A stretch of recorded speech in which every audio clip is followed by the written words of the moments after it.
விவிலியம் அறிவோம். வணக்கம் அன்பர்களே. இன்று நாம் அறியப் போகும் பகுதி 2 கொரிந்தியர் அதிகாரம் 11. என் அறிவீனத்தை நீங்கள் சற்று பொறுத்து கொள்ள வேண்டும். ஆம், சற்றே பொறுத்து கொள்ளுங்கள். உங்கள் மீது கடவுள் கொண்டுள்ள அதே அன்பார்வத்தை நானும் கொண்டுள்ளேன். கிறிஸ்து என்னும் ஒரே மணமகனுக்கும் உங்களுக்கும் இடையே மன ஒப்பந்தம் செய்துள்ளேன். அவர் முன் உங்களை கற்புள்ள கன்னியாக நிறுத்த வேண்டும் என்பதே என் விருப்பம். ஆனால் ஏவா பாம்பின் சூழ்ச்சியினால் ஏமாற்றப்பட்டதைப் போல நீங்களும் உங்கள் எண்ணங்களை சீரழிய விட்டு கிறிஸ்துவிடம் விளங்கிய நேர்மையையும் தூய்மையையும் இழந்து விடுவீர்களோ என அஞ்சுகிறேன்.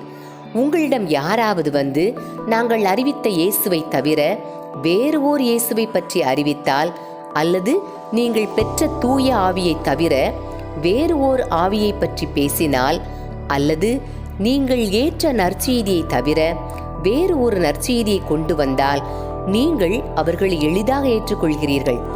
இப்படிப்பட்ட மாபெரும் திருத்தூதரை விட நான் எதிலும் குறைந்தவன் அல்லேன் என்றே கருதுகிறேன். நான் நாவன்மையற்று இருக்கலாம், ஆனால் அறிவு அற்றவன் அல்ல. இதை எப்போதும் எல்லா வகையிலும் உங்களுக்கு தெளிவுபடுத்தியே இருக்கிறோம். ஊதியம் எதுவும் எதிர்பார்க்காமல் நான் உங்களுக்கு நற்செய்தி அறிவித்தேன். நீங்கள் உயர்வு பெற நான் தாழ்வுற்றேன். இதுதான் நான் செய்த பாவமா? நான் உங்களிடையே பணிபுரிந்த போது என் செலவுக்கு வேண்டியதை மற்ற திருச்சபைகளிடமிருந்து பெற்றுக்கொண்டேன். உங்களுக்காக அவர்களை கொள்ளையிட்டேன் என்றே சொல்லலாம். நான் உங்களோடு இருந்தபோது எனக்கு பற்றாக்குறை இல்லாமல் இல்லை.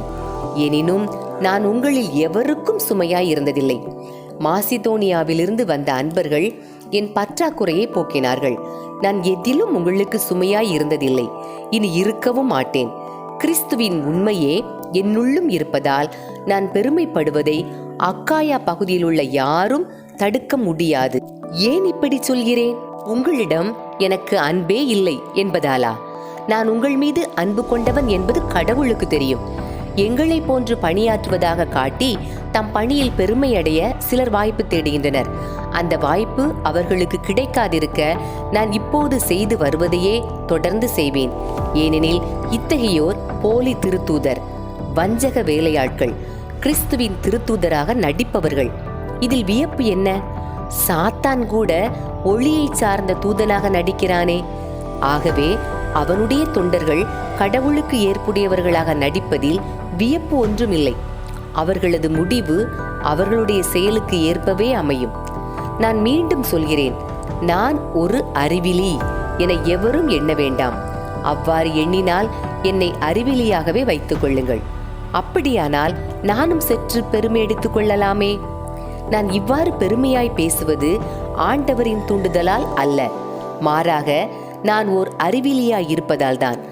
பலர் உலகு சார்ந்த முறையில் பெருமை எடுத்துக் கொள்வதால் நானும் அவ்வாறே செய்கிறேன். நீங்கள் அறிவு கூர்மை உள்ளவர்கள் அல்லவா? அறிவிலிகளை மனமுவந்து பொறுத்து கொள்பவர்கள் ஆயிற்றே.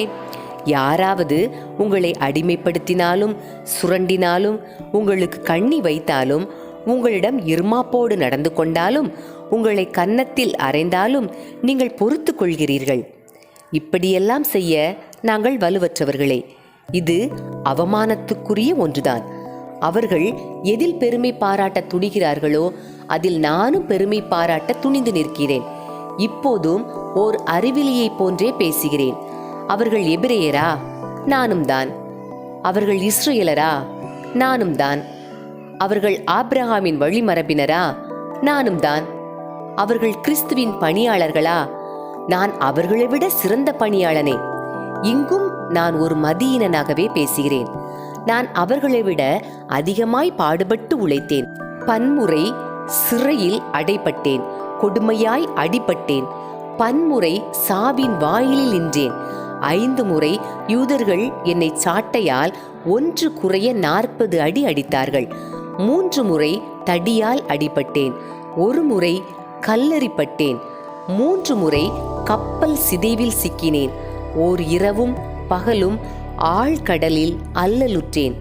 பயணங்கள் பல செய்தேன். அவற்றில் ஆறுகளாலும் இடர்கள், கள்வராலும் இடர்கள், என் சொந்த மக்களாலும் இடர்கள், பிற மக்களாலும் இடர்கள், நாட்டிலும் இடர்கள், காட்டிலும் இடர்கள். கடலிலும் இடர்கள், போலி திருத்தூதர்களாலும் இடர்கள். இப்படி எத்தனையோ இடர்களுக்கு ஆளானேன்.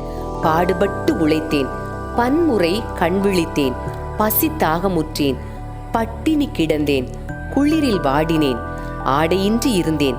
இவை தவிர எல்லா திருச்சபைகளையும் பற்றிய கவலை எனக்கு அன்றாட சுமையாயிருந்தது. யாராவது வலுவற்றிருந்தால் நானும் அவரை போல் ஆவதில்லையா? யாராவது பாவத்தில் விழ நேர்ந்தால் என் உள்ளம் கொதிப்பதில்லையா? நான் பெருமை பாராட்ட வேண்டுமென்றால் என் வலுவின்மையை பற்றியேதான் நான் பெருமை பாராட்ட வேண்டும். நான் சொல்வது பொய்யல்ல. இதை ஆண்டவர் இயேசுவின் தந்தையாம் கடவுளே அறிவார். அவர் என்றென்றும் போற்ற பெறுக. நான் தமஸ்கு நகரில் இருந்தபோது அரசர் அரேத்தாவின் கீழிருந்த ஆளுநர் என்னை பிடிக்க நகர வாயிலில் காவல் வைத்தார். ஆனால் நான் நகர மதிலில் இருந்த பலகணி வழியாக கூடையில் வைத்து இறக்கப்பட்டு அவர் கைக்கு தப்பினேன். அன்பர்களே, இறைவார்த்தையோடு பயணித்தோம். இறைவனோடு நம் பயணத்தை தொடர்வோம்.